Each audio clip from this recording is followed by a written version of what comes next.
So if you could be reincarnated as a woman, you'd be down for that? No. No? No, I wouldn't have a preference, really. Louis C.K.'s bit, I wouldn't have a about preference. that? It's something around these lines. I'm paraphrasing his point. He's like, but if I died and got to pick white male again, I'm totally going with that. Yeah. See, I'm up for just randomizing that. Like, a recent example would be Dungeons and Dragons. Randomized character sheets? My first character was one that's kind of similar to me. Like, pseudo-narcissistic. I mean, I'm a little bit narcissistic. That's how you view yourself? My character was, like, a hyper, what's it called? Turned to 11, basically. Yeah. Myself, my own personality turned to 11, so it was a performance stylized, pseudo-narcissistic. I'm the main character. I'm the best. I'm the most everything. I was. Yeah, I was. Totally was. That's what I think of it. And like, it was a prince. It was all stuff, right? It was just turned to 11.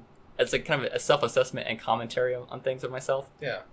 And this next time I'm going to play again, I'm going to do the opposite. I'm going to do a female character. Mm-hmm. I'm going to do a support style character. I'm going to do one that doesn't want the spotlight.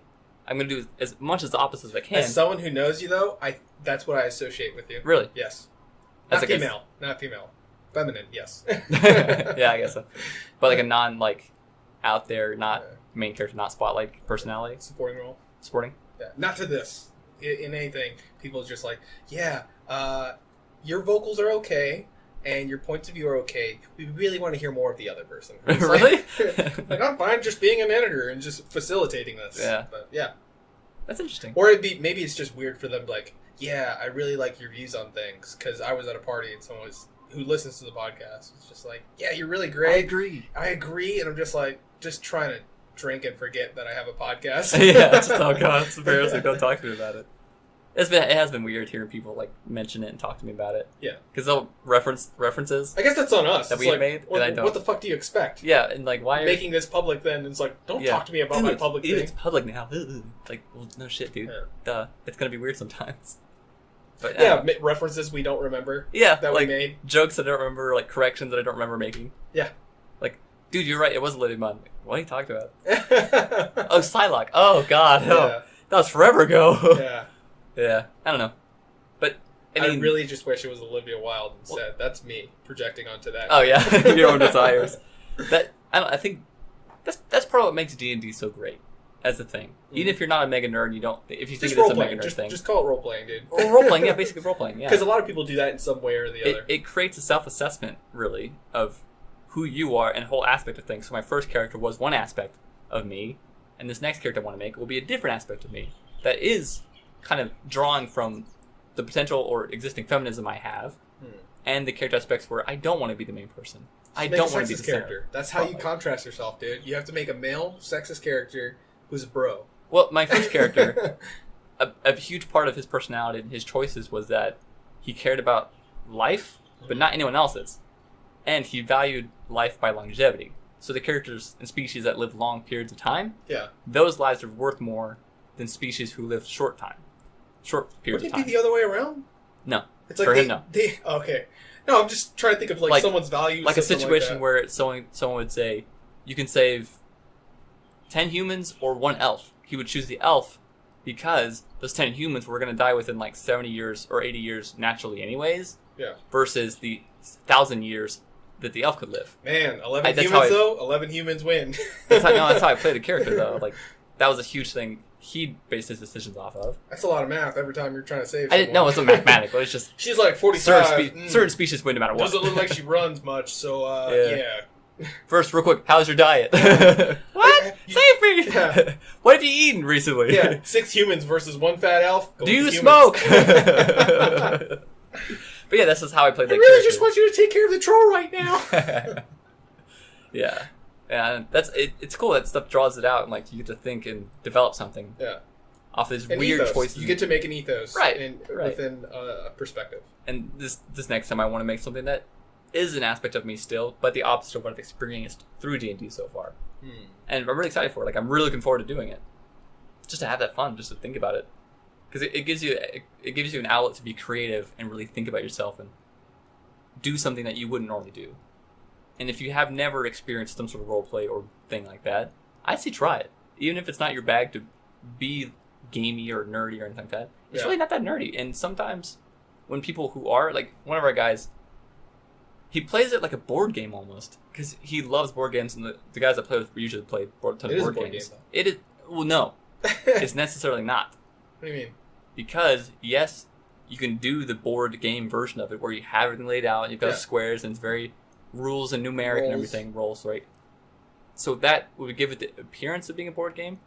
You can do the exact same experience and the exact same thing without ever drawing anything out, without ever having some map or this whole visualization stuff. Talking about LARPing? You can do it entirely within your own mind. You can do it just through creative speech and performance. Basically, I guess. Yeah, they just have a uniform that goes with it. Yeah, instead of like the real stuff, it's just a group of people talking around in a circle, not a circle, on a table. Instead of a paladin hammer, you just have a meat tenderizer of holiness. Well, it just tenderizes some fucking nerds, beat the shit out of them with a tenderizer. Yeah. I'm winning! Die, zombies! And it's just like, that's Craig. I've been dead, you critted the first hit! Stop hitting me! You're not really dead! Oh, man, yeah. But no, it's like, I don't like the board gaming aspect to it. I don't like if you overly gamify it, because that's not what I'm enjoying. What I enjoy is the creativity bits. Yeah. Where I get to be, yes, in combat, where it does get kind of board gamey. Even in those aspects, I only really enjoy it if I get to be creative with my abilities, my character's abilities. So, for instance, I wouldn't just fireball over and over because that's just boring and it's dumb and there's no creativity to it. It's cheesing it. I prefer and take skills that let me be creative. For instance, there's an instance where we're fighting a thing that like caused rats to swarm over my allies, right? They're getting damaged and almost killed by rats. I could have just started attacking the rats and get them off them, but instead I created an illusion of a eagle that had a 15-foot wingspan that would swoop down at the rats, and hopefully that would scare the rats and have them run away because natural predator, right? Yeah. And that was just like a mind-blowing moment. Everyone's like, holy shit, that was awesome. Like, that was really creative and fun. Whereas if I just went, fireball, fireball, fireball over and over, that'd be fucking boring. And that was what I was in it for. That's what I enjoy about it. Yeah. Once again, it goes on your value system. I like watching people. I've watched many games where someone's like, oh, I didn't know someone was this game. You must have played a lot. I'm like, no, I watched someone else play it. And I don't mean Let's Plays. Like, a friend, a family member, whoever I'm hanging out with, I hand them the controller in an RPG. It's really funny for Dark Souls, too. Number one, I get to know where your stress tolerance is. But number two... Mostly pretty low for people. Well, just like you were saying, though, there are people who go through the game... Are you going to try to figure it out, or are you going to just get pissed off? Well, no, it goes kind of... Once I figure out that stress threshold you have, what you will do to avoid being stressed out. Some people will try playing past that, and they'll just get better at the game. They'll force themselves to get better. Yeah, some people get really fucking cheap really fast. Like, I need to get a bow. I know where this surprise attack is coming, so now I'm going to shoot this thing in the foot for the next 45 minutes. Oh, yeah. To live this scenario, so I don't have to deal with the stress of dying. Perfect example. I think it's Dark Souls 1, shooting the dragon's tail on the bridge from below. It takes like 30 minutes, but you get the dragon. Sword. You get the Drake sword, and you're good to go for almost the whole game. Yeah, you min-max the Drake sword and your stats, and then you dump everything else into having stamina. And we've talked about min-maxing before, but that just fucking ruins the game. Like, some people enjoy it. It just ruins the challenge. I may have done that before. I've done it too. Yeah. And that's how I learned I'm not having fun doing that. You still have to have skill, though. It still requires some skill. Yeah, I was like, get 4 Dark Knights around you at one time. It's like, no. If you're dumb, you're still going to die over and over and over. But generally, it kind of trivializes a lot of it. And what was created to do, I think how to find the correct gear and everything is trivial to me, though. Yeah? Yes. Where it's just like, oh, it's not with my build. And I'm just like, fuck your build. Like, you should be able to do this with any weapon. Yeah. There's people who do this with a series of circling and backstabs. But at that point, it's like, what are you playing for? Also, the lore of Dark Souls is one of the original things that drew me in Demon Souls. But Demon Souls did lore way better. And I think we've talked way too much about that before. People are just like, I think we already talked about it. Oh, okay. It's not on the podcast. Demon Souls did it better because they set up a game better. In the sense that the loading screens were other characters in the game. Yeah. So you would have some exposure to these characters, and you would see them, and like so there's one samurai, and if you were doing like a dex build, or you wanted a katana, or you just like samurais, or you thought this character was cool, you would see him early through loading screens, and eventually when you met him, this person you've heard so much about without hearing a word about them. And you know they're a big deal. Why? They're on the fucking loading screen where all the other major characters. Yeah. So it creates some tension. You're like, oh, I want to find that. Oh, I want to see that. And that's something that I think like loading screens in RPGs they massively fail just wasted space. They're just like hints like you can get literally this is one in Skyrim. You can get faster to places by running. I'm like No fucking shit. What? Why would you run? Just teleport. Yeah, so I think even that could be a great device in building tension. And, it's definitely wasted space. And also lore creation. It's just like, this is an interesting part of this world that we've included just for your fun. Yeah. It's story building, I guess. Yeah, there's definitely effort to put in there. And it's not like a lot of effort to just do that as a creator. Don't give me an item description. That shouldn't be a fucking thing. Unless, what? You mean like in later Dark Souls where the item description was where the lore came from? No, I'm saying like for a loading screen. Oh, for a loading screen. Do not give me an item description. Don't tell me about fucking candles in this. Just give me like actual valuable information or interesting information. Hell, I would say play through the game as developers first. Do some screenshots. Even if it's like later in the game, they don't know that's there. It's like, cool, screenshot it. And then just talk about like an NPC or something.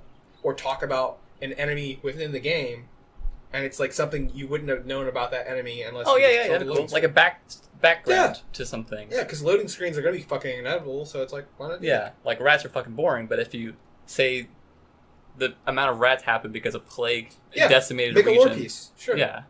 That makes sense. I like that a lot. It adds interest and value to something that usually probably wouldn't. They did that even with bosses within Demon Souls, where it's just like, yeah, this is the dragon god, and you're just like, oh fuck, I gotta fight that later, and it creates some dread when you meet it, and then you're like, oh, I can survive this. So that's a really good point. Not getting punched by the dragon god, that will kill you. Yeah.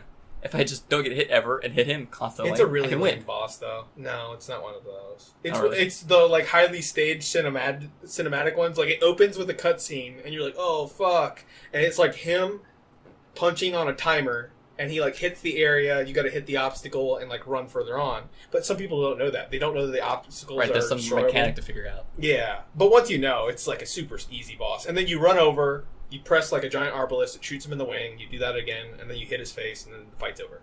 So one of like the biggest like anticipated cinematic fights. Very simple once you know what to do. And that's kind of like, I wouldn't say it's poor design because sometimes it just should be that simple. You don't want to make it too specific, and then it just feels gimmicky at that point. So. Well, that's a good thing about D&D too. Like this last campaign we did, which I need to talk about more, but there's a lot of fights that were basically in essence just boss fights. Yeah. And every one had kind of a unique mechanic that usually it took everyone a long time to figure out, but this very last one, I kind of picked up pretty quick. It's very obvious, like shadows, one lights up, and that's the main one. You need to hit that one. Mm-hmm. But it goes away and a different one lights up, right? Very obvious. Okay, hit the shining thing. Duh. I figured it out like the first round. And 5 rounds later, people still were attacking the dark shadows. And I looked at the DM, I was like, what? Am I wrong? Aren't you guys firing your DMs in? That actually, we didn't fire him. Okay. He wasn't fired. You had to sit him down. We played with a group of friends. Actually, that was what I did yesterday. Our group of friends, since he isn't at work with us right now, they've been talking, complaining so much about the campaign that they're not enjoying it. It's not what they expected. They think it's the story problems. They think it's all this. When in reality, yes, there are some story issues and gameplay issues because the DM is new. He's never DM'd before. He's an inexperienced DM. But we're also inexperienced players. So we're not playing and not doing it properly to even have an enjoyable thing, even if we did have a great DM. We don't know how to play yet, and we don't have a DM who would stop us from having pointless banter, making too many jokes, not paying attention, not thinking, not being creative, not role-playing, not getting into it, you know? All these things you need to do and need to have an enjoyable experience, and that's the point of the game.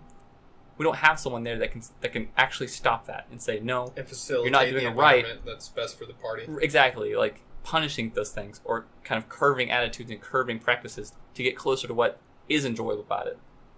So it was an inexperienced DM with inexperienced players. So the world he set up was less than perfect, but that's to be expected of a new DM. Yeah. And the players had horrible practices, but that's to be expected of horrible players. But we mixed the two, and it was a terrible idea. So he had this great grand story and this great grand thing thought of, and how it's all going to go, all these interesting fights, all these interesting mechanics and all stuff.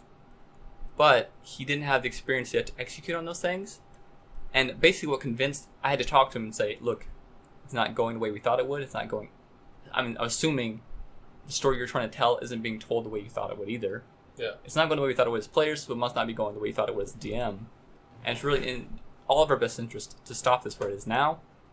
And afterwards, that's what kind of convinced him it was the right thing to do, even though it is disappointing and it sucks because he put a lot of effort into it. he told me what was going to happen in the story after that point, and it was very, very interesting. But it was like, imagine trying to write Game of Thrones, but then someone else is putting in South Park characters throughout the whole thing. You are not going to get the Game of Thrones out of that. That's not going to be the experience you're going to get. You're going to get something very frustrating, something that isn't executing the way you want to execute. Archetypes and themes, man. Storytelling matters. Yeah, it really does, and that's what I had to talk to them. And that's what basically you need complementing archetypes. Exactly, and that's what got across my point the best about the best thing for us to do is to stop what we're doing now. Let's find someone who is an experienced DM to run the game, to teach us how to play properly, including him, because our last DM, Bob, I'll call him Bob. He only played like 6 sessions before. He's never even made it through a whole campaign. Mm-hmm. He didn't have even the player experience to know what makes a good DM good and a bad DM bad. Yeah. We just don't have experience. So I had to talk him through all that and kind of get through like, hey, and we do have someone who apparently is an experienced DM that we're going to try again, basically. Because it can be very great and very fun. Just rip off historical events. Just make the Battle of Dunkirk and just change some to elves. And some. I would make you play through all of World War I and just make different like fantasy shit. Do you have any idea how complex and difficult that would be? Yeah, but everyone's like, where are you getting the story from? I'm just like, it's all up here. And I'm thinking of like the World War I documentary I watched last night. Like, yes. Tsar Nicholas II and his country, Gussia. Well, that's the whole thing. Like, don't make it super obvious. I'm sorry to interrupt, but it's stolen that from life. Yeah. It's pretty obvious. Yeah, no. Well, if you change, like, dude, this happens in movies all the time. Well, all the time. Just people don't know the historic. Yeah. I don't know. Maybe you could have an original story. You could. You absolutely could. Fucking hard. That's called homebrewing, and it's incredibly difficult to do properly. Yeah. But I'm sure it's happened multiple times. Fuck, man. Disney does it all the time. I'll say that much. I'll call bullshit on this. Someone's like, yo, this Lion King story, it's a lot like Hamlet. Yeah. Well, I mean, if you think about it, it's a lot easier to create something when you have a reference that you're building off of. Avatar? You mean Pocahontas. Yeah. And even the Pocahontas people are just like, no. Pocahontas? You mean Fern Gully. Or you mean Sacagawea. Yeah. It's all the same shit. You keep calling back. And everything's based on something, if you really think about it. It's fine, yeah. There's no original stories anymore. Yeah. I don't think there ever was. And I'm sure people are like, what about the Bible? I'm like, well, what about Horse? Like, yeah, like there's religion before that, and even before that, there was religious texts. That's why I think your characters don't matter in a way. It's the archetype. It's like, what are you trying to tell me with what role this, like, why you have these roles here in relations to each other, and what does that role serve? Yeah, but what makes it fun is when you're being creative within that role, I think. Yeah, that's great. I'm just saying, just having people fill archetypes, like if the story exists and this is kind of problem we had the last campaign. If the story exists and your characters didn't, and the story would happen anyways, it's not a good story. Correct. For a D&D campaign. If your character role exists, but you're not adding anything to it, you're just doing that, then you as a player aren't necessary, and anyone else can play that role. Like if you're I believe in Cosmic Horror, that's just real life to me. You're replaceable with anything else? Yeah, and also none of this matters. Well, no, it definitely doesn't matter. No, it doesn't matter. Yeah. None of it matters. That's why you're playing a board game, so you can create a more of interesting existence. No. But I think that's what, like, the value you bring isn't your There's a Gravity Falls episode where they say that at the end. Really? Yeah, so there's these, like, kind of dummy characters. There's the I think he's a sheriff, and the other one is his deputy. And the deputy plays, like, the very, he's a deputy in Andy Griffin who shoots himself. I can't think of it. He's on the surface a dumb character, and he's got like buck teeth and everything, and he's everything you would expect to say the stupid stuff. Yeah. And they're very whimsical in nature, but every now and then they give him a really smart, like, existential answer to stuff. Remember I was saying, like, it's commonplace now that stories have and shows have D&D episodes, and this was their D&D episode. At the end of it, he's just like, do you think that we play these games if we took the same tenacity, we play these imaginary games and apply them to our everyday lives to change ourselves like we do our character sheets, we would be more fulfilled people? And he's like, I don't know, Fireball. That's a really good point, yeah. Yeah, that's a really good point. At what point do you just play your own life? Yeah. Well, that's kind of funny, though, because I was just about to mention this, but it kind of ties into that perfectly. there is, I think, a social benefit to people playing something like Dungeons & Dragons, especially huge nerds who don't know how to be social. Only if you can step back afterwards and understand. Yeah, if you can step out and like look at yourself. So that's the point of character archetypes, is having these things turned up to 11. Like when you see the bad guys being evil and selfish, and you're like, man, what an illogical person. Why would you be that selfish? Yeah. And then someone proceeds to be incredibly selfish in their own life. It's like, no, you didn't understand what was the point of that story. Yeah, or it's an example of not to be this way because there's reasons. Or even if you want to go back to like using the Bible as an example in archetypes, like if you have that messianic figure, that messianic character that carries on through all these different stories, and you don't understand that the reason he's considered pious is because they're usually self-sacrificing, caring of the concerns of others, and immensely forgiving. And those things are all like why people like those messianic figures, and like that's how they save you, or through their own morals that will then teach other people to be the same. But you're still an asshole right outside of saying that. Yeah. That's why people don't like hypocritical Christians, where it's just like, yes, Jesus is our hero, but we're not that charitable. Yeah, right, exactly. Yeah, that's a good point. So you have to be able to learn from these archetypes. I would never say an archetype doesn't matter. I'm just saying, do you understand why this is an important storytelling device? Yeah. And the overarching themes even mechanically that are being relayed. Yeah. Yeah. Mechanically, even like this archetype is important because you need someone to support. Not everyone can be your damage dealer. Not everyone can be your healer. Not everyone can be this. You need a wide range of everything. The same way you need a wide range of personalities like the women in in the My Hero world. Academia. Damn. I'm talking myself in circles. And I'm disagreeing with myself. I'm going to leave here a different person. Who am I? No, that's fun. Yeah. Well, once again, I don't know where the story's going. I haven't read ahead, which is totally an option, but I want to kind of save it for myself. Because I even know who's the antagonist and building up to it. I kind of mentioned it. But the main thing is it's important that you realize, hey, I don't like the story because the women are useless. It's like, why do you think those women in that story in particular are useless? And why do you see the men as having a larger role in these things? Yeah. If anything, you're just saying, no, they're just not playing that role you consider important. Yeah. And so I've done that stuff. It has to do with your value of that role. Right. It's not... If anything, the supporting characters are the most important. Why? The hero character cannot accomplish his task. They wouldn't do what they need to do without the support. Yeah, exactly. Like Aladdin wouldn't have won that story if it wasn't for Abu, Carpet, and hell, even Iago. So it's like a super base example of yes, the hero gets the spotlight and role, but being in the spotlight doesn't tell you who's the most important character. Yeah, that's a good point. That's a very good point. And you talk about, like, can the plot continue without your character? No, now you're not important. Yeah. But even if you're not the main character, but you're integral to the fucking plot, you count. That's very true. And that's where writers call out with Deus Machina moments, whenever they wrote the character into a complete corner, and now you have to create some random spontaneous character who takes that entire authority they had as the lead role. It's like, now they're the lead role, they can't perform the main action, and now we had to completely segue out and save them, which it feels like a cop-out. It's like, you didn't plan for this. That's the classic writing example. When a Deus Machina moment happens, you did not plan. Yeah. You know, maybe that reminded me of something I was talking about a while ago. Maybe the perfect episode of My Hero Academia. What? Is if the main male characters all get stuck and trapped in some scenario, and the female characters have to come rescue them. I think it's coming. And the dudes are like, holy shit, wow, you guys are amazing. Like, when did you get so strong? Yeah. And like, fuck you, dude. We've been training alongside the entire time. We're in the same goddamn class. We've been trying really hard this entire time. You've just been too self-absorbed with each other and yourselves for to notice everyone else.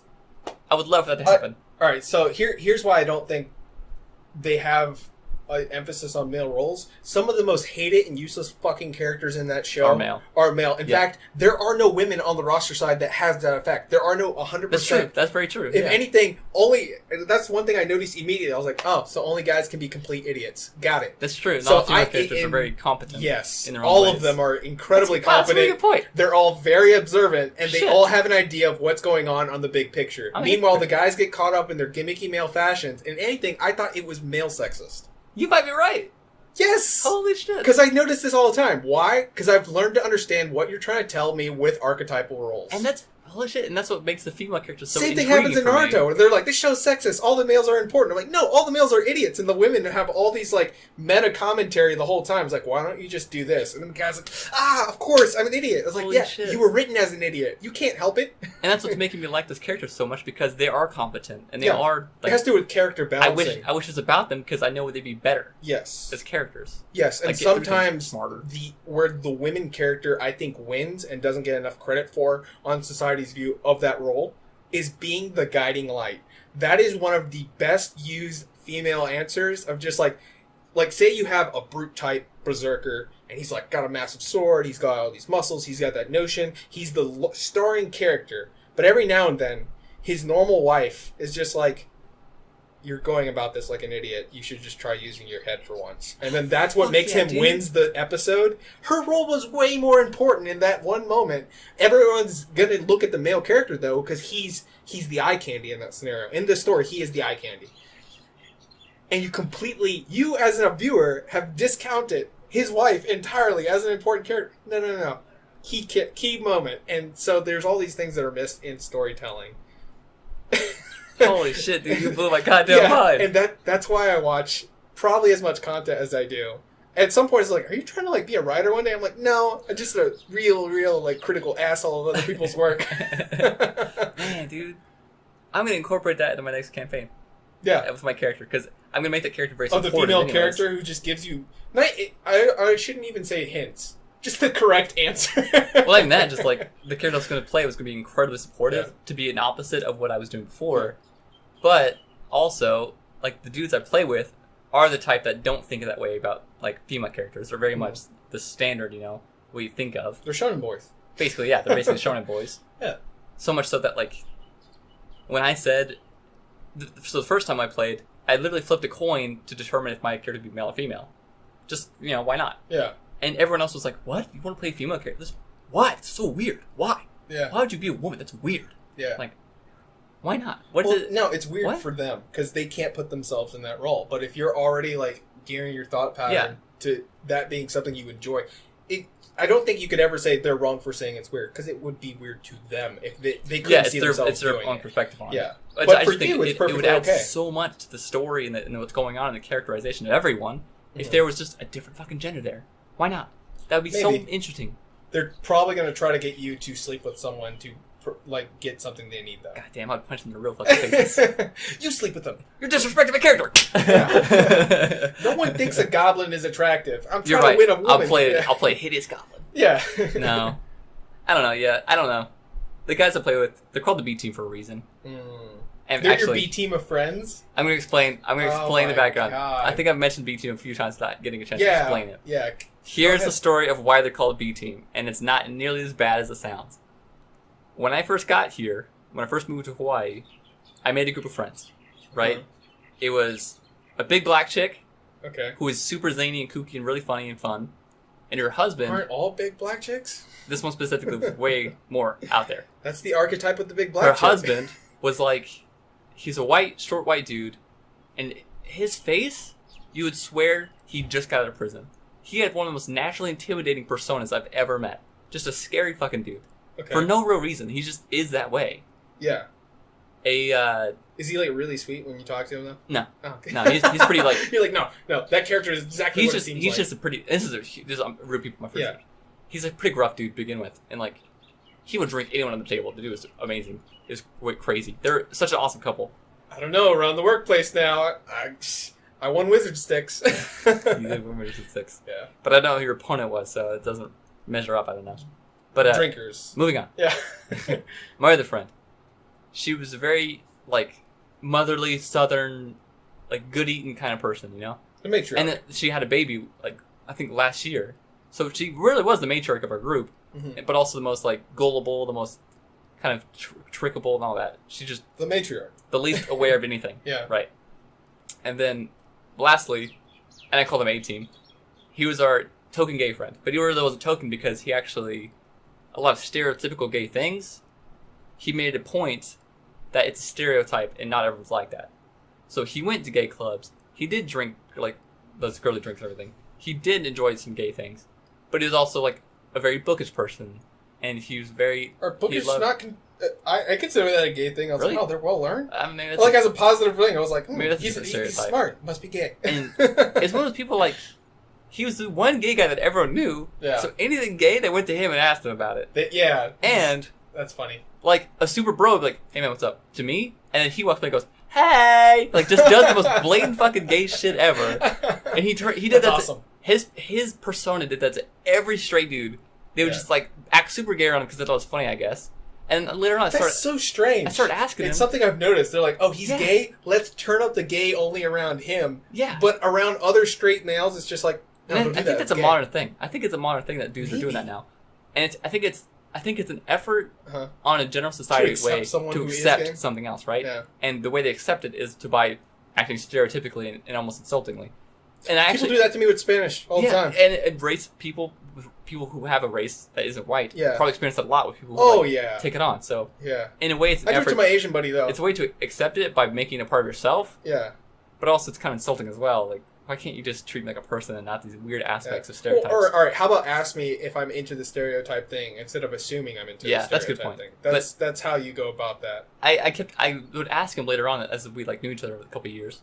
I started asking him like, does it bother you that people keep doing that? Like, someone can't act like you're just you instead of just gay you? Yeah. You can't just be you. Well, he is gay, so and it's whether or not he considers that part of his stance on it was, if that's what it's taking to have people move forward and accept other gay men and women, I'm okay with it. But yes, it is grating sometimes. Because that'd be okay if someone's like assumed straight stuff of me. Yeah, and what? Yeah, well, if someone's like an attractive, I do it all the time. Where an attractive girl goes by, and my buddy, who you mentioned before, is so heterosexual, it makes people uncomfortable. He like zones in on that. He zones in on it, where it's just like, we could be having a conversation. He's like, yo, you see her? I'm like, dude, you said that for the last 3 women who walked by. You're drooling. Yeah. And you're not paying attention. Yeah. But that's who he is, though. Yeah. And he accepts that, and people accept that about him. Not boys will be boys. No, that dude is like that. Yeah. That boy will be that boy. So, it's something that... Is it who you are, or is it just an aspect of society that you've learned? I don't know. Partially, yeah. Yeah. But yeah, like... but once again, though, whenever he tries to include me in on this, it's because he's like, I'm doing what heterosexual guys do. So to relate to other people, he wants to include them on what he considers fun. But he also said, my gay friend, that his true friends are his true friends because they don't act that way. And they do know him as a person, not this one aspect of him. I think white people do that with black people a lot, too. Not to cut you off. Just like, let me turn up my blackness. Like, do an imaginary handshake I've never practiced. Totally true. Absolutely. Yeah. And that, like, after we talked Larry about, does that. I kind of understand that, Oh, absolutely, Larry fucking does that. He does that with Spanish, too. Yeah, he does that. I even do a little bit, but that's because the stuff he wants to talk about are very black culture things. Like, like we talked about Dr. Dre once. Like, of course, some white dude is not going to come up to me likely and be like, yo, no, Dr. Dre's talking, like, that's just unlikely. Whereas that's what he enjoys, so that's what he wants to talk about. They're just like, do you like My Chemical Romance? You're like, do I? First, are you assuming my taste? And two, absolutely. But yeah, like, I mean, there is some give there where it's you're being relatable if that's what they approached you with. But if you're approaching them with that because they are a certain race or gender or whatever, you're being an asshole and stereotypical. Like, you're applying stereotypes to someone. Possibly.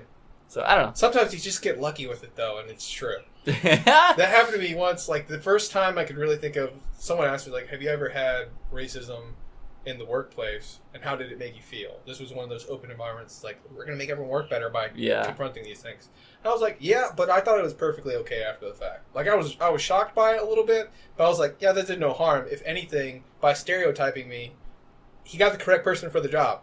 Where someone was... All right, so I need to set the scene a little bit.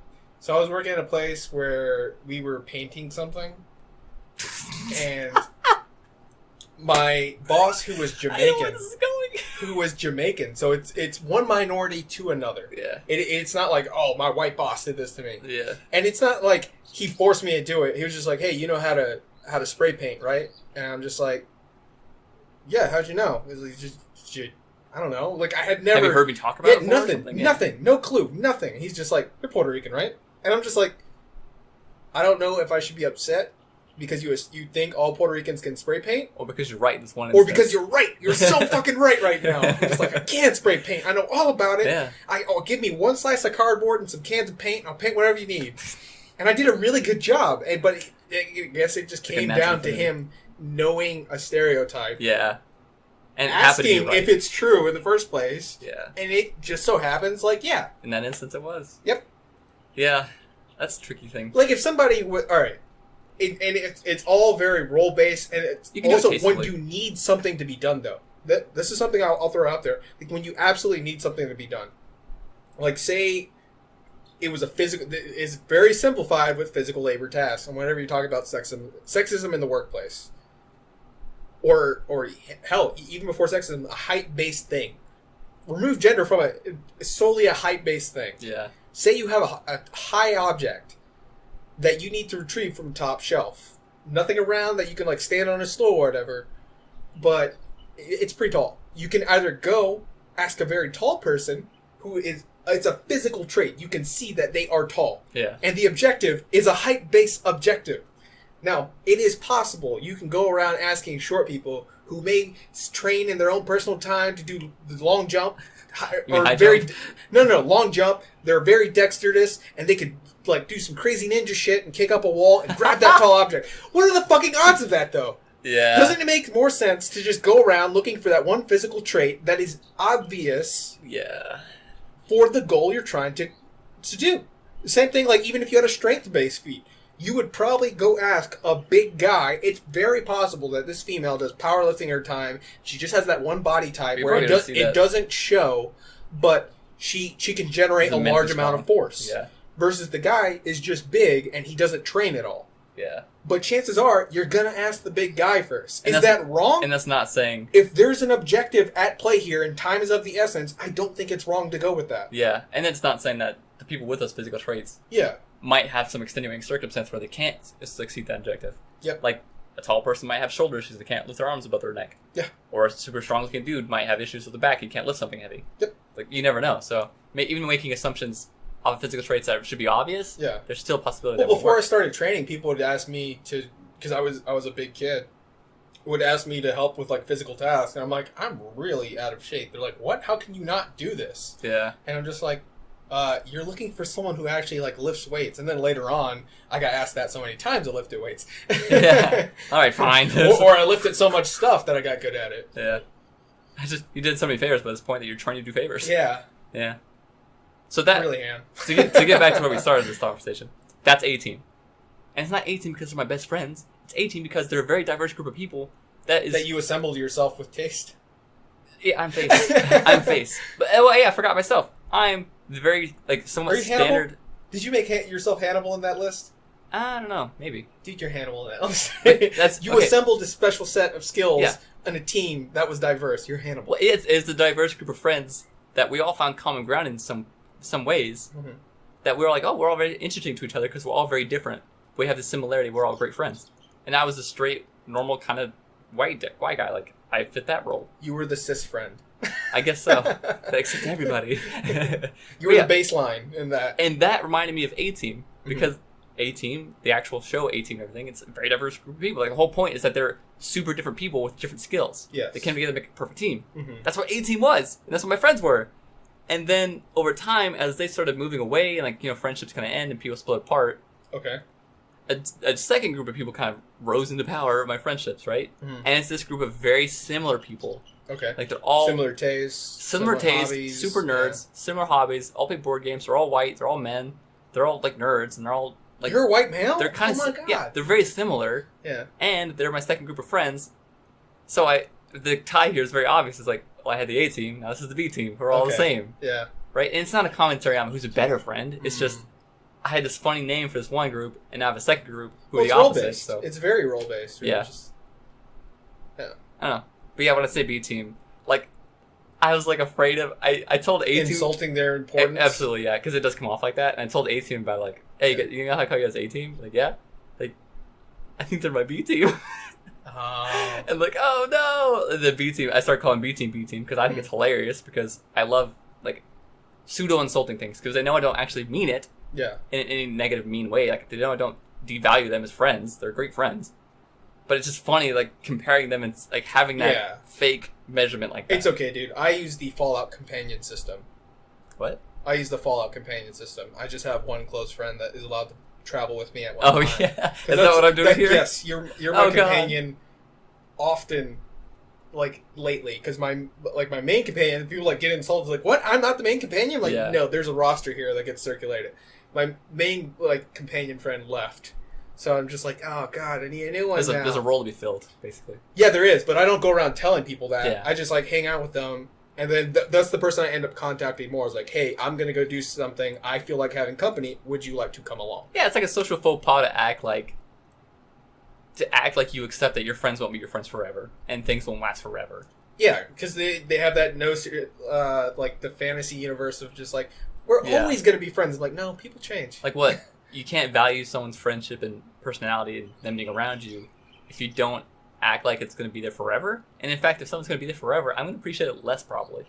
Well, my whole thing is I try, and we touched on this on an earlier episode, I try having a different friend from the last one every time. Yeah. So I will learn different things from that person. You're getting different perspectives and different... It's like, yes, I have that same core, like, minimal things they need to have for us to be friends.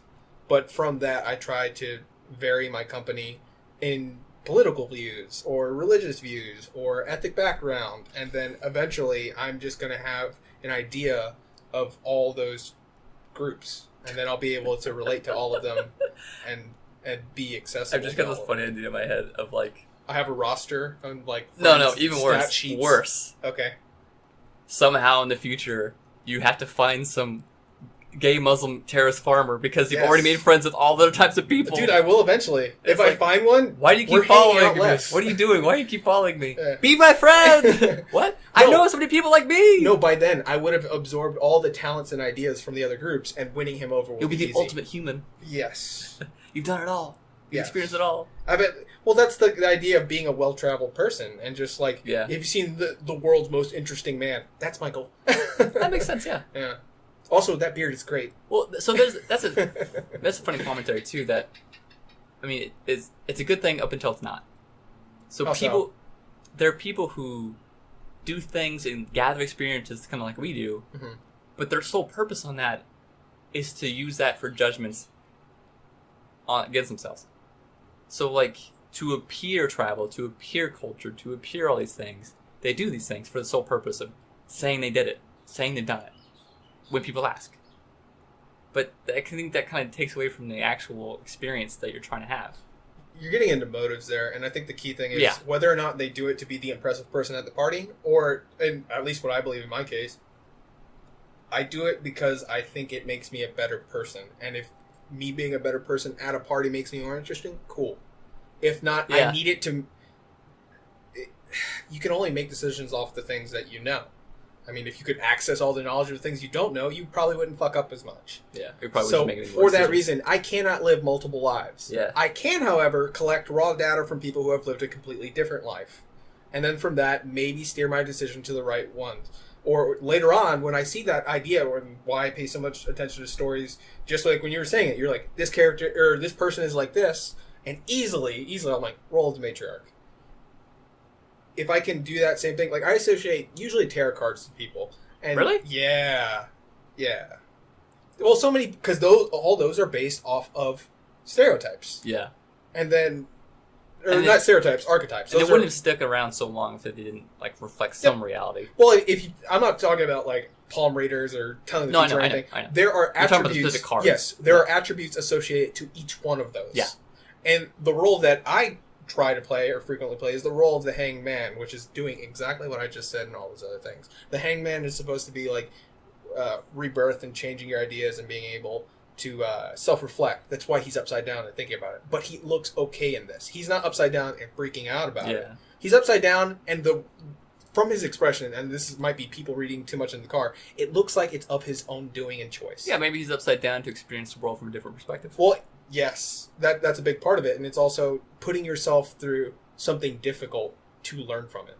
Oh, that's a good point. And that's what people consider with that car. But there are cars that are considered of, like, definitely the role of the fool, and it's like these are all archetypes that you may at one point end up playing into. Once again, archetypes only matter if you can learn from them. So if I can find that archetype set and traits in a person, I now have a better idea of their value system and what I can deal with them from an initial basis. Now I'm going to take in information and tailor accordingly, but that's how I keep it like a running database on people. Versus if you just try doing this, which is what the notion I get when I talk to people and how they interact with others, they just don't make a distinction of these trends, and they're just like, no, you have to take everyone in as a raw, individual person. You cannot start off with any preconceived notions. I was like, you're going to find you're doing a lot of like what seems to be soul searching only to get answers that were very obvious. And it can almost tick off people.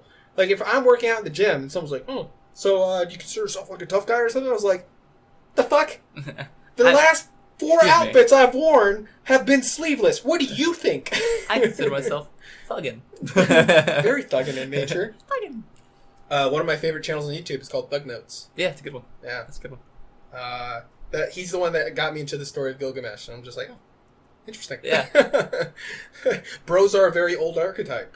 Yeah. Well, that's the thing, too. It's like, no matter what circumstance changes, I think we're still going to have applicable archetypes like that because they've lasted role-playing games. They've lasted throughout history so far. Why would they not continue to exist? Yep. Maybe some changes and new ones might appear in some weird ways, but I think we've kind of nailed that down over time. Well, in storytelling, too, you have the hero's journey, and the hero's journey heavily relies on certain archetypes. Like the young boy who is yet untainted from the world, like virgin boy, if you will. Who's going to see the world with eyes and you have an obvious mentor. Yeah, he's going to save it with his purity. And I mean, the original Star Wars trilogy does this so well, but so many other stories. And he's going to meet an older, like, the hermit character who has wisdom and can explain to him something he's going to need to win the day. You're going to have that female damsel, and you can pivot from these things. Like, that's why Princess Leia is interesting. Yes, she is initially the damsel character, but she can hold her own. And that's part of what's like, that incongruity of you were expecting this, you got this, therefore it is interesting. She's still fitting that role in the story, but yes, it's an intriguing version of it. Exactly, and that's part of how you can have a better storytelling. And it's like, even down to Vader, he plays that part of like the Dark Knight, and Palpatine, the ultimate evil. These are things that you could, look at Ocarina of Time. Whoop. Those are very clear. You set me off. Star Wars. What? Oh, God. Rant time. Here we go. So, the iconic scene where he says, "No, I'm your father." What happens next? Do you remember? The long no? No. The long no is when the girl dies. He's like, "No." No, when he and it ends.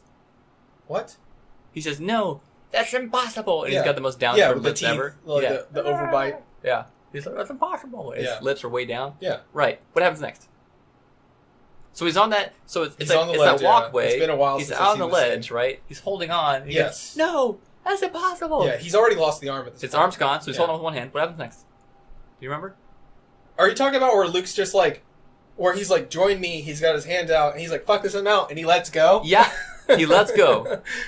Do you remember how the rest of that scene plays out? Yeah, it's like a series of slides. He falls a ridiculous length. It's the dumbest shit I've ever seen. And then he just doesn't die.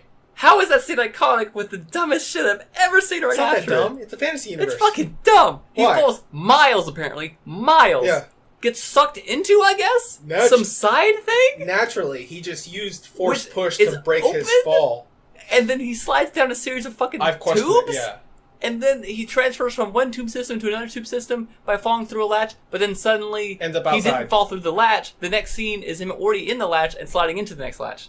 So, is an incongruity in the fucking tube system to begin with, and then he falls outside, catches himself. We're in a floating city in the sky, and you're trying to put too much logic on upside down antenna, and holds on to it with one hand, catches himself with one goddamn hand, and holds on, and then he pulls himself out of it, and then what? We don't know how long it is. Well, the ship flies by, and they pick him up. Like, that's a simple maneuver. They show that. No, well, you have the Millennium Falcon, which is explained to be one of the best ships in the galaxy, and you have Lando flying it, who's supposed to be one of the best pilots of all time, because he later on fights in the war. I can forgive the fighting thing, or not Lando. I think Chewie's flying at that point. The piloting thing, I can forgive that. Sure, yeah. He flies under, somehow hovers beneath him, and he lets go and lands on top and gets inside. Sure, okay. Well, they show him like, hey, let go, drop to me, come inside. Okay, fine. I'll accept that bit. him getting to that position Yeah. is the dumbest fucking scenario I think I've ever seen. He falls like really far, and then the idea is that the surface was like curved enough that it wouldn't kill him on impact, and then it breaks the inertia by him sliding gradually. To break that inertia, I understand. Once you hit terminal velocity in any fall, the impact will probably kill you. That's where the movie should end. He should just splat on the fucking bottom because he didn't know it was going to happen. He had no idea that was going to happen. Well, you could say with the Force, he kind of instinctually gets by on that. That's the point that they explain within that. I hate it. That's a story excuse for anything happening. Yes, dude. If you get too literal with any of these fantasy ones, like, once again, that's a Deus Machina answer almost. He literally wrote himself into a corner. Well, the Force exists, so anything fine can happen. Would you rather there be a floating platform Vader didn't account for at all times, which he then used to escape? That would be equally lame. Or not just write yourself in this fucking corner like that and figure shit out before that happens. No, that's an iconic scene for a reason. Like, cinematography-wise, that's great. Yeah. I would have just made, like, a platform not too far down that he would have caught with one hand and then let go of and gradually slide. Something. There's a better way to do that. But it's more dramatic when he, for the sake of cinema, where he completely rejects it and say, I'd rather fucking die than join you, and go to what he thought was his death. Yeah. But then the way it just goes out, like, the way that plays Logically, I'm with you. Storytelling-wise, I'm with Lucas. I'm with Lucas up until the way he writes out of that situation is bullshit.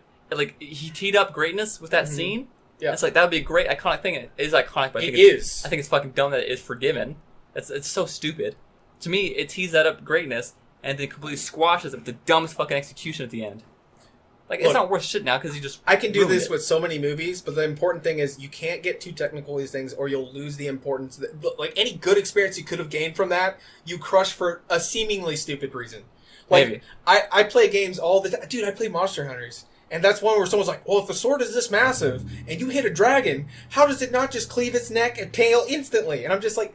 Because it's a video game. Because it's a fucking video game, yeah. And for me to enjoy this... Movie. Yeah, and to tease this shit out, some ridiculous shit is going to have to happen. Yeah. Or someone's like, if you can accept a universe where a guy that size can carry a sword that big and use it like a tiny sword... You have other things that should defeat this universe. Yeah, before. that's very true. Just don't get into fantasy. I was about to say that don't too. Don't get to any There's fantasy. so much shitty writing and dumb scenarios up until that point. Yeah. That should not be what ruins it. Well, you can have a great overarching story, and that's kind of how we delineate a good movie from a great movie. Yeah. I'd say that's a good scene. There's so many like variable damage. Like, how much damage do guns really do in movies? It depends who you're hitting. Are they important to the plot? Yeah. If it's that hermit character who has already taught the lesson to the young boy, he's gonna die immediately in that guy's arms. No matter where he's shot, it's fatal. It's fatal, and just long enough. Yeah. Just long enough to get out whatever words he had to, and then the young boy will take that experience and carry on. Yeah. Is it the young boy who got shot? He'll be fine. He is making it through this. He'll recover and get stronger and smarter. Yeah. That stuff drives me crazy. Is it the damsel? Maybe. That's weak. That's weak to me. It's just weak writing and stuff. Look, I think it has to do with how important are some of these archetypes. See, that's the thing that I accept. It's not that, I hate it. Like, I won't enjoy anything that has that stuff. Like, I still enjoy it. I just recognize that that's a thing, and it makes me appreciate things that don't do that way more. Look, yes, correct. So it's like, even back to the gender thing, I can recognize that that's how it is, and maybe it's not perfect by my standards, but that doesn't mean I see everything else in a negative light. It just casts a more positive light. And I think that's what's important, an important delineation to make for people who do believe similar things that I believe, is that it depends on what you do with that belief. If all it does is ruin life and everything for you, just don't bother believing it then. That's still your belief, though. I can't. You're making the world worse. Yeah, I don't know if I go that far. In my experience, if I took my negativity and how I wish it was better than this, like all that negative criticisms. Those are called forums. If that's all people do that, right? If you live like a forum, that's all you've experienced. Your life is gonna suck, basically. Well, not if they enjoy that metacriticism. Yeah. And then that, like you said, when you find that thing that is the antithesis and the what you've been looking for, you will regard that as the most perfect thing. Like I told you last time that I have one friend who thinks Fallout New Vegas is the greatest game of all time. Yeah. So he'll play all these other games because it's the antithesis of his criticisms. It was the perfect product for him. Does that mean Fallout 4 can't be amazing for someone else? No. And it doesn't mean not it at all. all. He just has a certain set of tastes that was met one time, and it would be ridiculous for him to expect Bethesda, or it wasn't Bethesda at the time, it was Obsidian, to make every product for this one person for the rest of continuity. Right. Yeah. That's where it becomes ridiculous, and it's just like, no, not everything. Or trying to ruin it for someone else. Yeah. Like, if that's your purpose, you're going about the wrong way. Another example, I don't really relate to female characters to be different from yours. Yeah. I don't hate the new Star Wars. For the last 2 Star Wars movies have had female protagonists and male supporting roles. In fact, one of the only original like male roles, if you're upset about me spoiling Episode 7, fuck you. You've had your time at this point. Where Han Solo dies. Yeah. In fact, he was that male antithesis character of the time. He's the daring scoundrel, as that archetype goes. I mean, he's got like the vest and open chest and a space cowboy outfit. He's literally the space cowboy. But they kill off that character, and it seems to have a very like male lacking roster now. But I don't feel upset. Yeah, who's the manliest character in Episode 7? It's not Kylo Ren. He throws fits like a child. Yeah.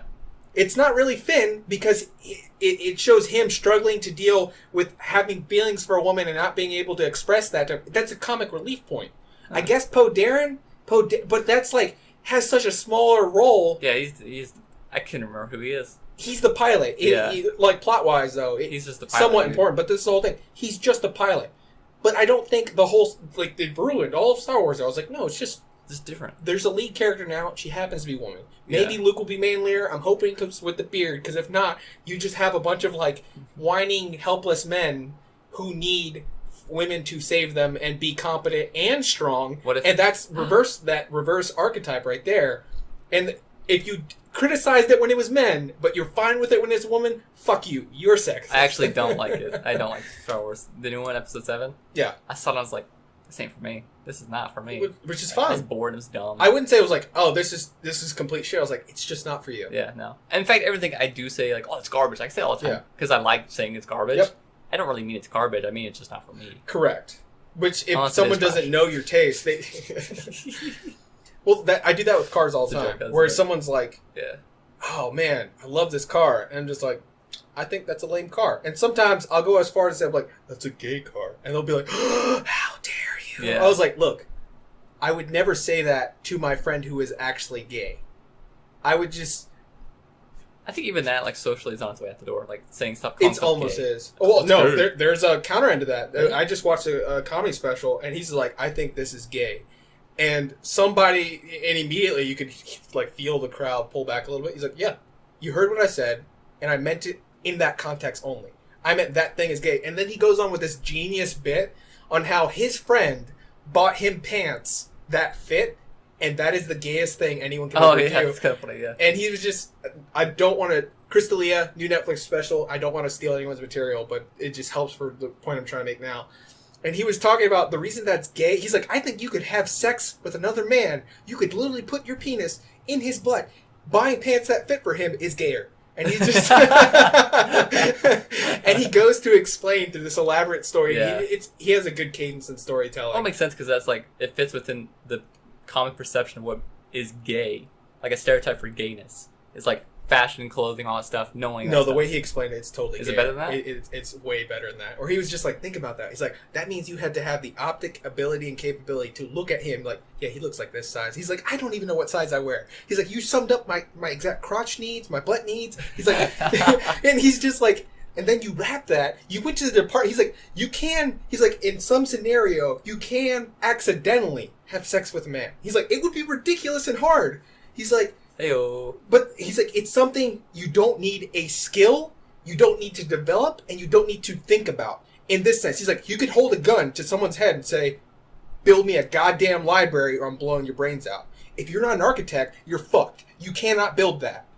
But if someone's like, holding a gun to your head, have sex with this man right now, you could probably do that. You could do that. He's like, in that notion... You've got the required skills and assets. Exactly. He's like, it takes no practice at all to be a gay man. He's like, in that sense, it's like, but you can't slip into a department store and slide around, oh man, these are the perfect size. And he's like, continue slipping all the way, oh man, still falling, and have your credit card out, and then purchase and then fall your way to the gift. There's no accidental way to do it. He's like, this is long, calculated from one dude to another dude to say that I care. And that's gay.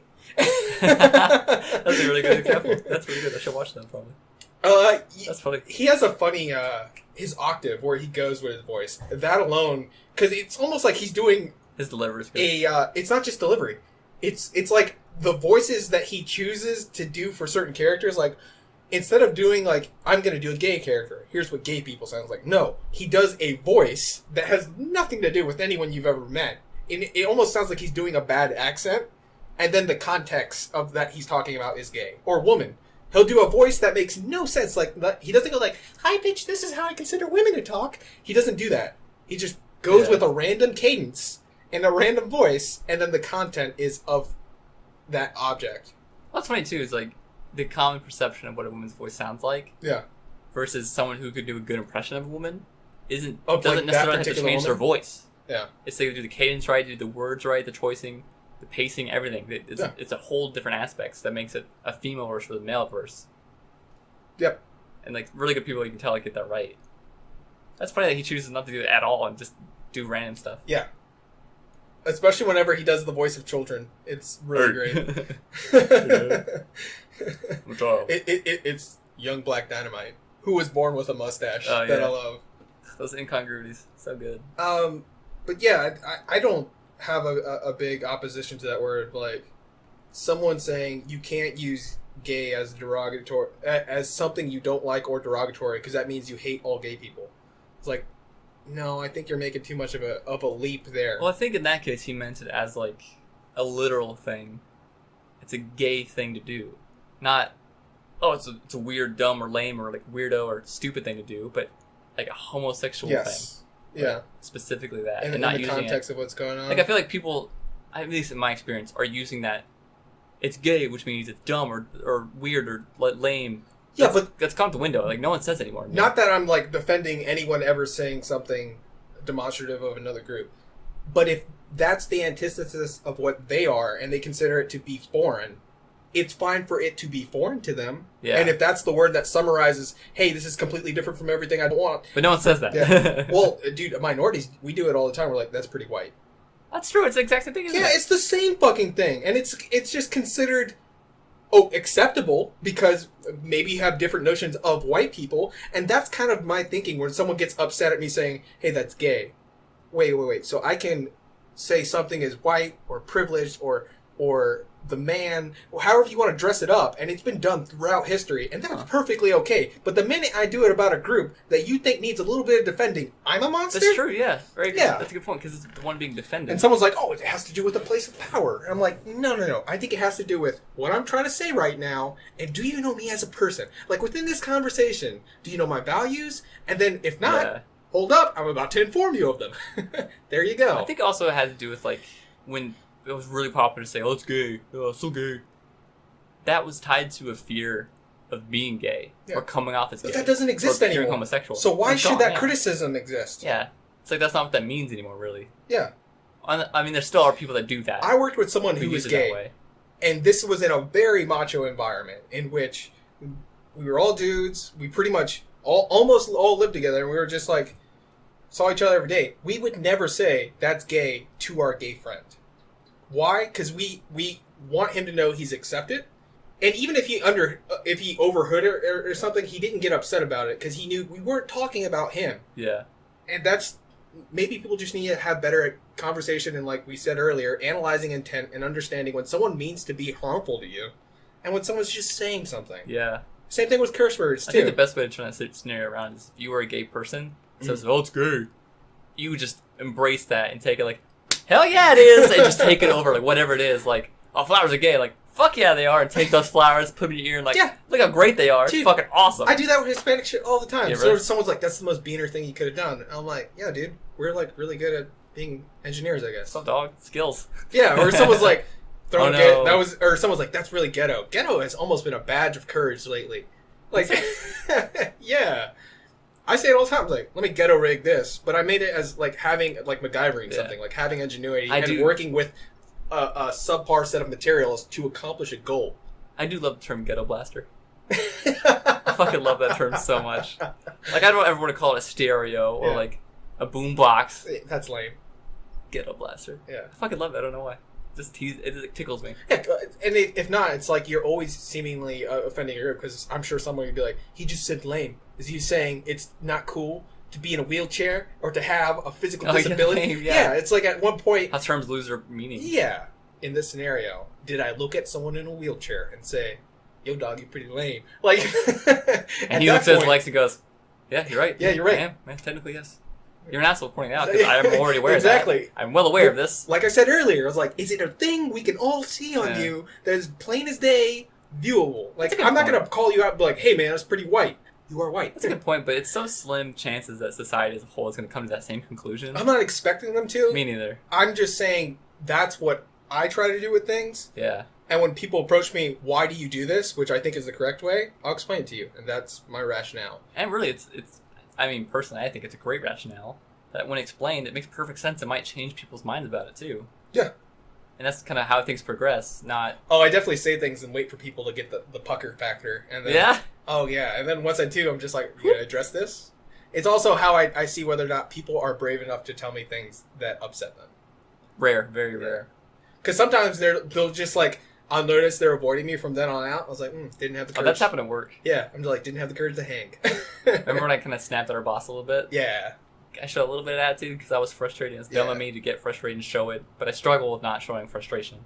It's rare that I get frustrated or have negative emotions and feelings. But when I do, they tend to be pretty strong, and I have a hard time hiding it. Mm-hmm.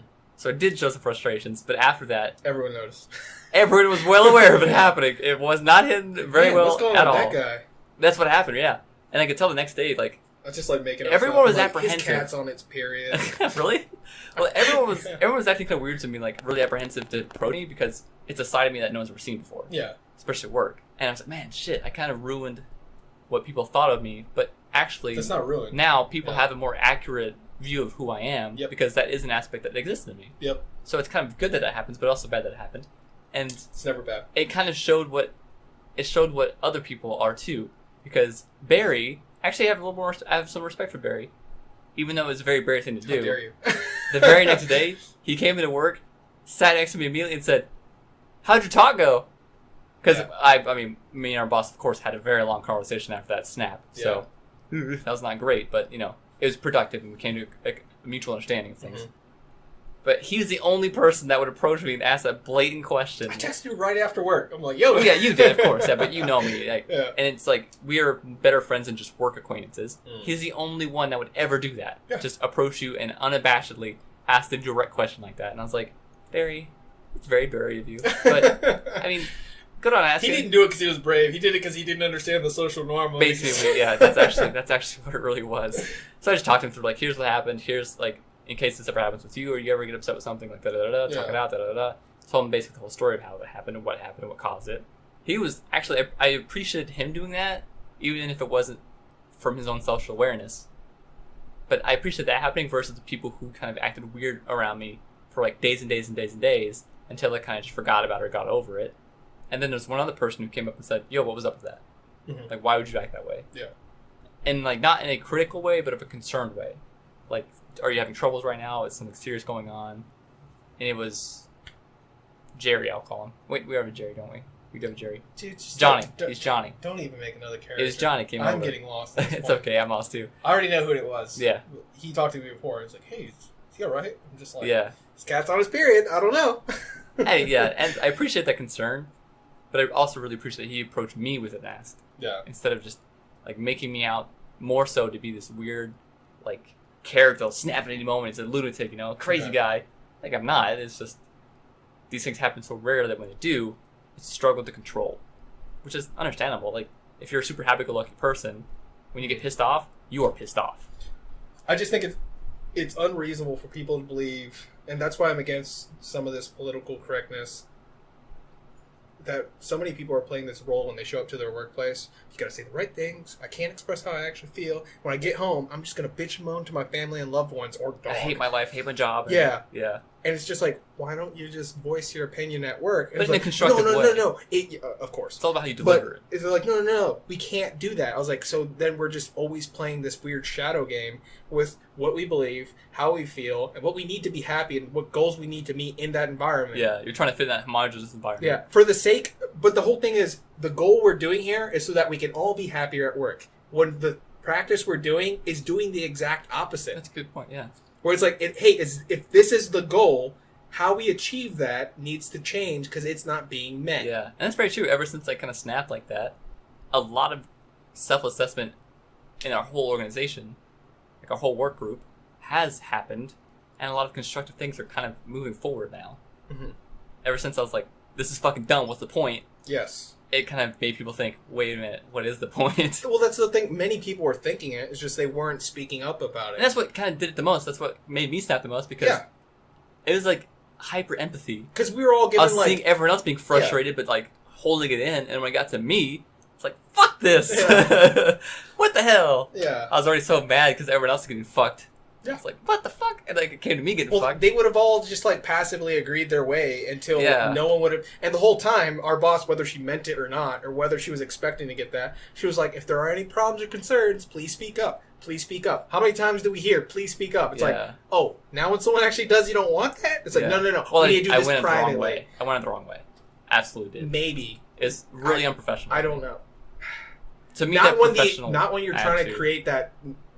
Not in the environment where they're like, everything's open, we're a team, we can talk about these things. It's like, but can we actually? If my response was, we can talk about this, alright, why are we doing this? Yeah. I don't see the logic in this. Yeah. That would be the proper way instead of, what the fuck?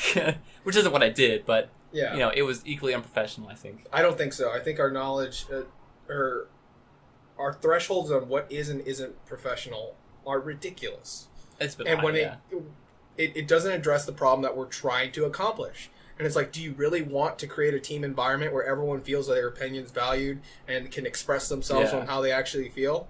And also, are you our boss or are you our friend? Because so many people try to run that dual role. It's like, you cannot be both. Yeah. And it's like, no, now you need to listen to me. This is serious. I'm putting my foot down. It's like, then you cannot go that happy-go-lucky way. I don't know. Everything's valid. I'll never get upset for you telling me how you feel. It's like, is that true or not?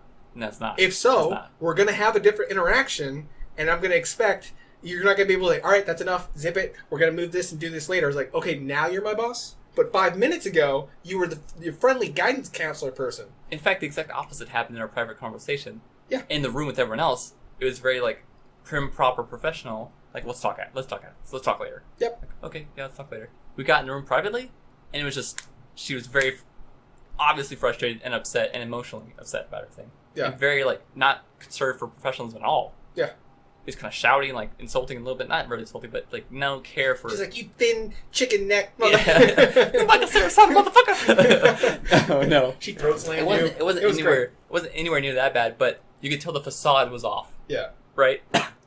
It's like, well, the whole thing is we all know that's there the whole time. Yeah. That's ridiculous. So her pretending like it just staged out an effort that should have been up front, obtuse, in the open. It's like, if that's how you feel and that's how you want to lead or not, it would be like if someone, and people criticize this all the time in leaders, and this is what really we're talking about here, leadership styles and roles in the workplace, or really in general. If someone was like, yes, I'm a kind, merciful leader, and you can come to me with all of your problems, but the minute you don't like something that goes down, you become a tyrant. Yeah. You were a tyrant the entire time, Yes. You just weren't showing it. Yes. Until you wanted to or needed Which to me, I don't like that deception in the first place. And like, it comes off to me, the facade is very patronizing. Yep. So Larry loves it. When she's like, yay, great job, woohoo! That shit, he loves it. He eats it up. Ugh. It drives me fucking crazy. Which might be a personality thing. Yeah. But I fucking hate that so much. I feel like I'm being lied to, and a lot of people do. Me too. Yeah. And like, I don't need your fucking childish dumb praise. Yeah. Just let me do my job. Yep. And let me do it well. Because I'll measure my own attitude. I'll measure my own performance. I'll measure myself because I'm measuring it much harder than pretty much everyone else is anyways. Yeah. And that's what's making me try hard. It makes me care about it. So when you're going, yay, great job, and I don't think I did a great job, I'm not valuing your criticism any fucking way. To bring this point home, I think it's part of why our current president is who it is. Because a lot of people got upset with someone who can be incredibly statesmanlike and has that appearance, checkbox on they dress a certain way, they say the right things. Maybe they flip-flop a lot. But the whole thing is they're saying the right thing currently of what that crowd wants to hear. They're from a conservative crowd, they have conservative views. They say conservative things. And the next thing you know, they show up somewhere else and their views change entirely. And if you contrast the two, you realize someone is trying to play to both sides. So who is it really then? Who are they really? Who are they really? And then they seem that they're always playing this facade character, and you never get down to how they actually feel. Then we get someone who tells you how he feels at all times. It's like, well... It doesn't matter how you feel about that. At least it's honest. That versus, you look at the opponent, the main one he was up against, she had a classic example of what we consider as like, oh, this person who's never actually themselves. Blatant flip-flopping and like... Yes. I can't tell who or what you are. It's like... Yeah. Even if I don't agree with it, I'd rather know where you stand. So I can know how to oppose this. But then again, like, I mean, there's tons of examples of Trump flip-flopping on things so fucking much. Definitely. Like, there's a whole subreddit called... But I genuinely think that's what he feels in that moment. Yeah, and he's just that fickle with it, his feelings and his thoughts on things. Yeah. There's a whole subreddit that's entire purpose is every time Trump makes a statement about something, they fact-checking? No, even worse. Oh. They find an equal and opposite tweet by Trump saying the exact opposite thing. So it's like, this guy, like, everything he says, he himself has said the opposite prior. So, like, how can you trust anything? Because he hasn't stood by anything. I'm against saying, like, you can never flip-flop, though. It's obviously, if this is, like, very quickly. Yeah, if it's a chronic thing. If anything, I hope you change your opinion over time. If you're like, no, that's what I thought in 1999, that's what I think now. I'm like, by that logic... New information should change things. Yes. Yeah. Or it's like, even by that logic, that person that we said before, that, like, old, racist, like, World War II Vietnam vet would still be like... I watched a comedian recently, and he had a Vietnamese joke that I thought was insanely harsh. He is one of the most beloved and considered one of the greatest comedians of all time. But he had a Vietnam-era joke that, at the time, perfectly okay. Now, you could not... Your career would be fucking shattered. It was Sam Kinison, and he was just like... Are you familiar with Kinison's background? Nope. So he was a gospel... like I was this Gothic. No. Gospel... Baptist-style preacher, like, with the cadence and speaking and everything, and it was one of his bits where he's like, could I return to that today? People ask me all the time, would you ever do it again? Could you ever do it again? And he breaks out the high energy, yelling into the mic, broken cadence, speaking, just like this, all the time, to emphasize a point. So he does that bit to let you know that you could execute it at any time, and that's part of the game there that you're being entertained with. It's that high energy, and you get caught up in that. Yeah. But anyways, he uses that same high energy later on, that after he's kind of won you over, and he says something like, I think he just used straight up lambs, like the example of an animal, like something you don't consider as a high thinking creature. And he's like, what if we gave lambs citizenship and jobs and let them do whatever they want? And he's just like, we did it with the Vietnamese, and everyone's like, clapping and applauding, but me, like, 2017 me, listen to that, I'm like, Jesus, you can get away with saying this shit? Like, dehumanizing an entire group of people at the time? The point wasn't to... But they were the enemy at the time, so it's a different rationale in thinking. Now, someone who heard that joke and applied that joke at that time, I hope would definitely not think that of Vietnamese people now. Yeah, things changed. And if they said, like, if Twitter was around, I'm sure we could go back right now and see some real terrible shit. But it's just now, there's so many people and there's so many recordings, and he's definitely in the public eye more than ever so, but he was famous before that. And can you imagine if someone did that with your ideas? Like what you thought years ago and what you thought now? Me? Yeah. I didn't even think years ago. I was a child. Exactly, though. I was fucking dumb. But how many of these people never develop, and they are children in their views and everything, and these views never get challenged, or exposed and then to they become things. Famous, or they have so much input from all these different people, they have to become this fickle character, and they believe what they're saying right now to what? Either get a laugh out of people, get a response out of people, remain famous, remain relevant, or they just don't fucking care what the outside views say, and they're going to say what they want to, because either way there's criticism. So there's so many levels to this. And either way, I just don't take much stock in what a celebrity fucking thinks anymore. And part of that is being a politician. But at the end of the day, someone's got to drive this goddamn ship. And I just want to find the person who has the best set of leadership skills and actual qualifications. I don't give a fuck what they sound like. Popularity or relevance. It doesn't matter what they sound like. No. It's like, can you do the job? In fact, no one person should do this job. It should be like a council of really smart people that I'm not on or anywhere near. That don't listen to this podcast, for sure. That do not listen to this podcast. Do you know referential treatment? What's that? you're in. No. That's question number 1. 99 more to go. Yeah. That's a good point. Name all the Kardashians. You're out. Oh my god, dude! I just saw a list of them yesterday. Are there like more than 3? Yeah. And even the person who was listing them was like, "Are these made up? Are these real? I don't know if these are real or not." Snow Cone Kardashian? Is this really the 3rd time? Snow Cone Kardashian. Goddamn. Yeah. Dude, that'd be the best celebrity name ever. Who hates snow cones? Attempts at remaining relevant freak me out. By like that's their job. Famous people or even non-famous people. Like you can kind of get that sense like you're effort? You're just trying to like be a part of something.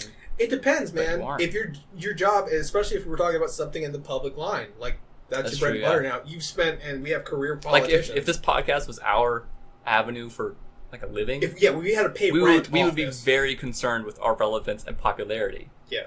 But it's not. It's just something we do for fun, and there's no purpose really except just talk things out and think of things. Like I try to seem like I'm the kind of guy who will burn the barn down with me standing inside it, but not if it means losing like my house. Yeah, so some house outside? Yeah. Is it attached or separate? That's funny, yeah. You want your boots polished in the morning? Real quick. I don't know. Do you think popularity would change this at all? Like if it suddenly became very relevant, but then had a down dip? First off, I just think it's so ridiculous that we're even feeling to even consider it. Right now. No, yeah. But if we are, for the sake of conversation, there's a 1 in 10 zillion chance that it could happen. You know, everyone wants to say they'd stick to their guns and they wouldn't change. But if it was to the point where I was making more money from this than my real job, I would definitely try to make it. I would make a greater effort to appease the fans, not go completely out of the way and sell out and lose who you are. Yeah. But at that point, if someone is paying your bills to that, like Patreon pages are super popular now. Fuck no, which will never have a Patreon page. Yeah. It'd be pathetic if you and I made a Patreon page. Yes. This shit just costs its effort. But if someone, like, say we did make money on that scale where we were able, these people were the reason I could enjoy the comfort of living that I have now, I definitely feel like I owe them. They literally made a monetary change. And why currency is such a big deal, and I know this was like a big thing that we went over even at work, and people were just like, hey, can you guys tone it down? This is getting really intense. Fuck currency. This is how someone explained this to me, though. No, why currency is important. Currency is a way of changing the world around you with your voting power. Because do you know what currency represents at the end of the day? Yeah. It's someone's time. Yeah. There is a really great philosopher. A conversion of your work time to monetary. Theodore Adorno, and he's saying this is why it's so important when you spend money. Don't look at it as like a slavery thing. Like, oh, this cost me hours of my time. It's a great way to say value. Or someone's like, money's a terrible gift to someone. I was like, it depends. How hard was it for you to get that money? Because when you're a child growing up, and like you say you come from a lower class or lower middle class family, when your parents wait all year for either your birthday or they just knew, like, for your report card as a reward, they bought you that thing that you wanted, even though it was difficult for them. And if you're a child, and hopefully they taught you appropriately on the value of $1, and like what that phrase means is this took someone moments of their life that they are not getting back in order to hand you a physical thing to say, this is how much I care. Yeah. And like the whole thing about how, yes, we've all agreed upon the pertinent value of $1, but how much $1 is worth to someone is going to be different. Yeah. Like what they're going to do with it, what it means to them. Some kind of physical mark or stature in which we can take our labor and our efforts, and then same thing from a boss perspective, where you're trying to tell someone saying, this current task that I need done, I care this much for someone to accomplish it. And if you can fulfill that role, I'm willing to value you at this rate for this amount of effort, which is important to know with how you value yourself. And I'm not saying how the money you make is your personal value. I'm saying it can be. Yeah. It definitely can be if that then becomes a vehicle in which you can provide for someone you care about. And it could be the essentials, or it could be extra. It could be more of saying, I care more, and then that should be comparative with the amount of effort you spent in getting that money. And on the same token, you can completely miss the fucking boat if money is plentiful and that person knows it and knows this is nothing to me, that they just shower me with gifts, and this is completely without effort for them. It means nothing. Yeah, there's no value in it. That was, I guess, what our original like notion Warren was. Buffett giving you $100. If Warren Buffett gave you $100, you're like, Warren, that's it? Come on, dude. Come on, man. You got more to spare? Yeah. But at the same token, he can't give out $1 million to everyone. Yeah, exactly. That's tricky. And imagine if work and careers and stuff paid out equivalent relative to the effort that people put into it. People would try hard for the sake of the payment, which they do. That's what so many jobs have performance reviews in which they'll look at your criteria and the effort that you did this year, and they'll coordinate a raise the following year. Yeah. And here's another problem for the wage gap and the gender equality thing. It was investigated, and so many men are overt about their intentions on, hey, I do this much work. Not that their work quality is better, but they're willing to say in an interview, I demand this much more money. Versus the women, even if they did more, did not ask for that raise. And if you're the boss here, I'm not going to pay you more. And if you're not asking for it. Yeah, if you're not asking for it. If you're content with this and I'm getting this quality of work, it's going to take a little bit more you speaking up saying, hey, if you want this same level of effort, I want an improvement. I want progress. But if you go to your performance review, you go to that moment where it's just you and the boss and you get a chance to speak, and you don't make those intentions known, they're not a goddamn mind reader. And that goes back to what we said earlier. It's if you have a problem within your work environment, it's very important. Squeaky wheels, man. Squeaky wheels get greased. You aren't already some high grade performer. Maybe you're new to a job. Yeah. And you do approach your management and say, not I want a raise, because that's just career suicide basically. Pay me more. You ain't done shit. What do you mean pay you more? But say, what are the expectations that you have or exist that would qualify someone for a raise? Yeah. And then work from that. That's the perfect thing. Or if you did it backwards, and they're like, hey, why do you suck? You're like, pay sucks. Pay more, I gave you the effort of what you paid me. Yeah, I know that attitude thing would be negative. Seen negative. I don't think so. Not in capitalism. Not if capitalism means what it is, in which we pay you what you're worth. If I was a manager, I heard that, I'd say, hey, go find a job that'll pay you what you want, and that's fire that person. Because if they're not approaching with an attitude of, that's not. I don't think that's grounds for termination in most places. No, it's definitely not. It's definitely not. But I would have that. You would then get wrongful termination. Yeah, probably. Yeah.